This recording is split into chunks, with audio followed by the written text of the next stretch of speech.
ஸ்ரீராம் ஜெயராம் ஜெய ஜெயராம். அனைவருக்கும் வணக்கம். இன்றைய தலைப்பு உற்ற உறவாயினும் தர்மத்தின் பக்கம் நிற்பது. விபீஷணர் கூறுகிறார் ராவணனை பார்த்து, அண்ணா, நீங்கள்தான் எனக்கு தாய் தந்தை எல்லாம். நமது இலங்கை நகரம் மிகவும் அழகானது, அற்புதமானது. இலங்கை நகரத்தை ஒரு வானரம் சுட்டது என்றால் நாம் யோசித்து பார்க்க வேண்டும் அண்ணா. இலங்கை நகரத்தை ஒரு வானரம் சுடவில்லை, சீதையின் கற்பு சுட்டுவிட்டது. நீங்களும் வேதவதி என்ற ஒரு பெண்ணை அடைய நினைத்த பொழுது அவள் தீயில் விழுந்து உயிர் துறந்தாள். அப்பொழுது அவள் உங்களை சபித்தாள். நான் தான் உனக்கு நோய், உன்னை அழிப்பேன் என்றாள். சீதையை பார்க்கும் பொழுது எனக்கு அவள் முகம்தான் ஞாபகத்துக்கு வருகிறது. அதனால் சீதையை விட்டு விடுங்கள் அண்ணா. சீதையை விட்டுவிட்டால் நாம் துன்பம் நீங்கி நலமுடன் வாழலாம். ராமரும் வலிமை மிக்கவர் என்று விபீஷணர் சொல்கிறார். ராவணனுக்கு இதை கேட்டவுடன் கோபம் அதிகமாகிறது. முட்டாளே, அற்ப மனிதர்களை நீ வலிமை உள்ளவன் என்று பாராட்டுகிறாய். வாலியோ தன் வர பலத்தினால் என்னை வென்றான். ராமன் உளுத்து போன வில்லை உடைத்தான். கூனியின் சூழ்ச்சியால் அரசவையை இழந்தான். என்னால் மனைவியை இழந்தான். அவர்களை போய் அப்படிப்பட்டவனை நீ வல்லவன் என்கிறாய், பெரியவன் என்கிறாய் என்ற கோபத்தில் சபையை கலைத்தான். மறுநாள் சபையை கூட்டினான்.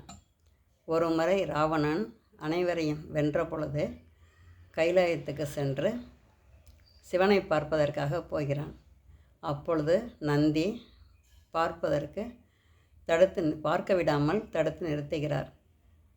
ராவணனுக்கு கோபம் வந்து விடுகிறது. குரங்கு முகம் படைத்தவனே, எனக்கு வழிவிடு என்கிறான். நந்தியும் வழி விட்டுவிட்டு, நீ உன்னுடைய ராஜ்யமும் செல்வங்களும் ஒரு குரங்கினால் அழிந்து போவாய் என்று சபிக்கிறார்.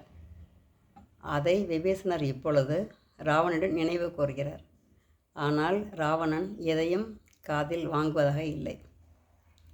பிறகு விபீஷணர் சொல்கிறார், அண்ணா, ராமரை பற்றிய விவரங்களை தங்களுக்கு சொல்கிறேன், கொஞ்சம் அமைதியாக கேளுங்கள் என்று சொல்கிறார்.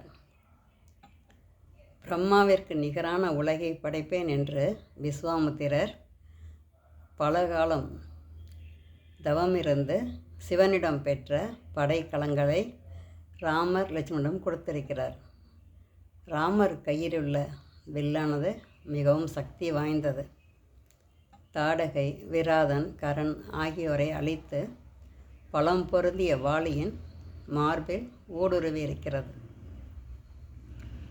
சீத்தை என்ற நஞ்சை உண்டு நாம் இறக்க இருப்பதால் தேவர்களும் நமக்கு பயப்படவில்லை. திருமாலின் வில்லினையும் சிவனின் அம்பையும் அகஸ்திய முனி ராமரிடமும் லட்சுமணனிடமும் கொடுத்திருக்கிறார். பல ஆயிரக்கணக்கான தவசிகள் ராமருடைய பெருமையை கேட்டு அவரிடம் அடைக்கலம் புகுந்திருக்கிறார்கள். இறுதியாக ஒன்று சொல்கிறேன் அண்ணா. மக்கள் நம்மை நம்பி இருக்கிறார்கள். அவர்களை காப்பது நம்முடைய கடமை. நம்முடைய சுயநலத்திற்காக அவர்கள் அழிவது எந்த விதத்திலும் நியாயமில்லை. அதனால்தான் கூறுகிறேன் அண்ணா, போரை நீக்கி நீ இன்பமுற வேண்டும் என்ற விபீஷணர் கண் கலங்கி ராவணனிடம் கூறுகிறார். இந்த இடத்தில் விபீஷணர் உற்ற உறவாயினும் தர்மத்தின் பக்கம் நிற்கிறார். நன்றி, வணக்கம்.